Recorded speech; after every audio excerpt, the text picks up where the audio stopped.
changer. Tu ne peux pas vivre et tu ne pries pas. Si le corps vient, qui va te... Qu'est-ce qui va te positionner? Il ne suffit pas de venir à l'église, il faut être un homme et une femme de prière. Parce que le monde est fait de combat. Et ce qui te maintient dans le combat de ta victoire, c'est la prière que tu fais. Ah, les gens font sacrifice, toi tu ne fais pas sacrifice. Toi tu es qui? Comme tu ne peux pas faire sacrifice, mais c'est que c'est pas pour moi. Il faut que tu pries. Parce que Jésus-Christ a fait le dernier sacrifice. La Bible dit l'obéissance à Christ vaut mieux que les sacrifices. Pierre et Jean allaient à une heure, pas n'importe quelle heure, mais à l'heure de la prière. Lorsque nous venons à l'église, nous venons dans un esprit de prière. Lorsque nous venons à l'église, nous ne rencontrons pas Dieu automatiquement, mais l'église est une présomption de rencontre. C'est-à-dire qu'à l'église, nous avons des dispositions pour rencontrer Dieu, afin que lorsque nous sortons de l'église, Dieu puisse nous exaucer pour ce que nous lui avons demandé. Ton lundi, ton mardi, ton mercredi, ton jeudi, ton samedi, ton vendredi est conditionné par rapport à ton dimanche. Dimanche, on ne joue pas à Maracana. Dimanche, on ne va pas à la plage. Dimanche, c'est le sabbat. Le sabbat, ça veut dire quoi? Le jour consacré à Dieu, que Dieu a mis à part. Dimanche, avant de faire toute activité, tu dois d'abord parler au Seigneur. À l'heure de la prière. En principe, dimanche, là, toute la journée, c'est peut-être pour adorer Dieu. C'est-à-dire qu'il peut te prosterner devant sa face.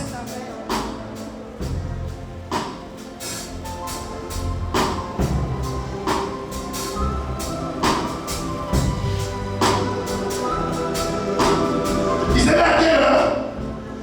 À la 9e heure. L'heure de la prière. Et la Bible dit qu'au verset 2,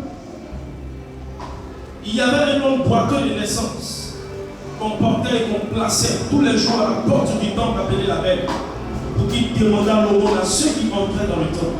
Il y avait un homme comment? Boiteux de naissance. Vous savez, un boiteux, c'est quelqu'un qui manque d'équilibre. Dans ta vie, il y a eu des moments où il y a eu un déséquilibre. Tu as été déséquilibré. Peut-être tu as perdu ton frère, peut-être tu as perdu ta soeur, peut-être tu as perdu ton mari, peut-être tu as perdu ta femme, peut-être tu as perdu quelque chose qui t'est cher. La vie de tout un chacun avant d'avoir de l'équilibre.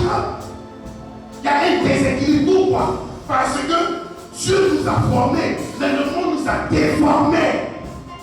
Quand tu quittes dans le monde ou quand tu viens du monde, tu es déformé. Il y a un déséquilibre de ta vie. Mais tant que tu ne comprends pas qu'il y a un déséquilibre de ta vie, tu ne pourras pas l'équilibrer. Parce que Dieu a horreur de la balance force. Dieu peut savoir ce dont tu as besoin. Mais tant que tu ne lui demandes pas de te donner la part, il est poli par excellence. Il dit demandez et l'on vous donnera. Amen.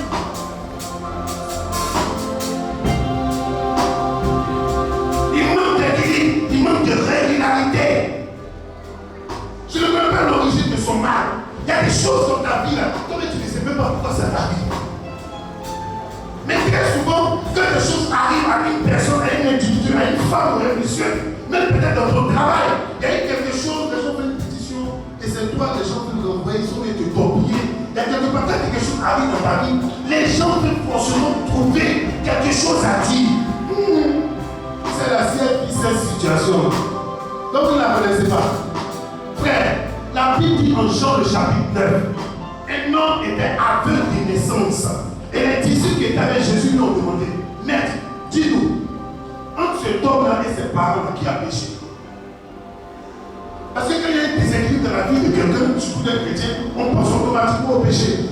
Quand ta vie ne va pas, on pense que c'est parce que Dieu n'est pas avec toi. Non. Il y a des choses que tu ne comprends pas. Tu penses que, il y a péché ou bien mes parents ont fait quoi? Cet homme, la Bible dit, il est boiteux de naissance. Et quand il est né, il est boiteux. Qui fait naître? Qui fait naître? Quand les disciples ont demandé à Jésus, entre cet homme et ses parents qui ont péché, vous savez ce que Jésus a dit? En Jean chapitre 9, il dit, ce n'est ni cet homme, ce n'est ni ses parents, mais c'est pour que la gloire de Dieu soit manifeste. Je suis en train de dire à quelqu'un ce matin, à partir de ce message de présentation, c'est vrai que je n'ai pas envie de te présenter, c'est vrai qu'on fait peut-être du mal, tu es boiteux de naissance. Quand on est, avant de marcher, on ne marche pas. On fait d'abord les 4 pas. Pourquoi lorsqu'un homme naît, il commence par les 4 pas? Parce qu'à partir des 4 pas là, ses genoux touchent la terre. Un enfant de Dieu qui doit entrer dans la prière, il commence à faire les 4 pas là. Personne n'est né grand. Adam est né grand, alors la prière a peut-être manqué à Adam. Et Adam a dû échouer. Mais tout enfant qui naît, il naît à partir des 4 pas là. 4 pas veut dire je prie le Seigneur. 4 pas veut dire j'ai besoin de la prière. 4 pas veut dire je suis humilié devant lui. 4 pas veut dire j'ai besoin qu'il me sauve ça. 4 pas veut dire il faut qu'il vienne dans ma vie. On ne prie pas Dieu en étant debout vis-à-vis de lui. On prie en étant humilié.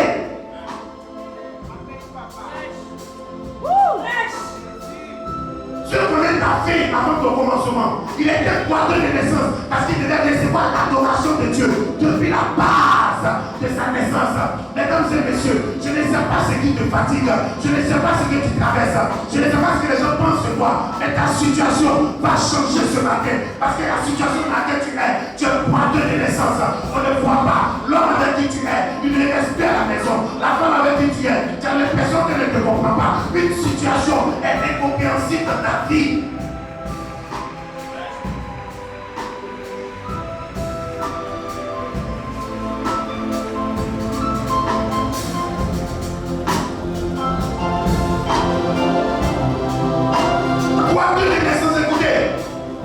Dieu ne mettra jamais quelque chose en vos mains.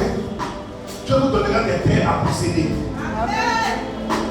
C'est nous qui avons des choses en nos mains pour présenter à Dieu. Mais c'est le territoire que tu possèdes qui t'est fait. Mais quand quelqu'un est poitreux de naissance, il est désavantagé. C'est-à-dire que cette personne même déjà ne peut même pas posséder un territoire. Un poitreux va marcher par le haut. Même le travail que tout le monde cherche, il faut dire non. Ton père peut être ministre, il est président, mais si il y a un travail qui doit te donner, tu dois rester où il y a le travail pour faire. Mais si tu es poitreux, tu as parti comment? Et beaucoup de personnes n'ont pas été présentées dans des sociétés, dans des familles, dans des quartiers, dans des maisons, dans beaucoup de choses que Dieu devait faire parce qu'il y a une irrégularité dans les chambres. Quelque chose de ta vie a été différent. Pourquoi? Parce que lorsque Dieu crée l'humanité, tout ce que Dieu a fait a commencé par le contraire. Même la prophétie commence par le contraire. On va prophétiser sur toi, Dieu va t'aider, c'est là que tu vas avoir la persécution. On va dire Dieu va te bénir, reçois la personne, c'est là que tu vas voir que tu n'as pas, mais toi-même on vient te demander.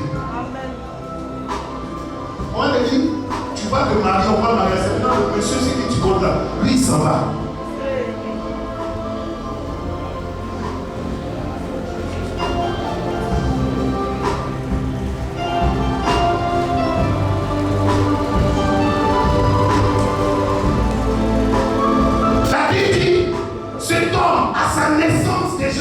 Il n'avait même plus de faveur.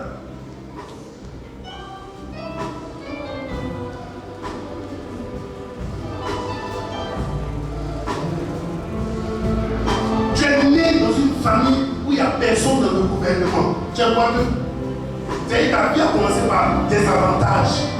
Tu es né dans une famille où tu ne sais pas qui va te donner une position. Tu es quoi que tu es né dans une famille où, quand on parle de cette famille, on parle de tous les esprits qui minent cette famille. Tu es né dans une famille où on dit qu'on danse fétiche. Tu es né dans une famille où on adore de l'eau. Déjà, il y a des désavantages dans ta vie. Parce que les liens en Afrique, il y a des liens qu'on appelle des liens héréditaires. Comme une maison, il y a des démons qu'on appelle des démons familiers qui s'attachent à nos vies, qui nous connaissent. Parce que l'adoration de nos parents, la Bible dit, quand la malédiction arrive, elle arrive de la première à la 4e génération. C'est-à-dire, tu n'as rien fait.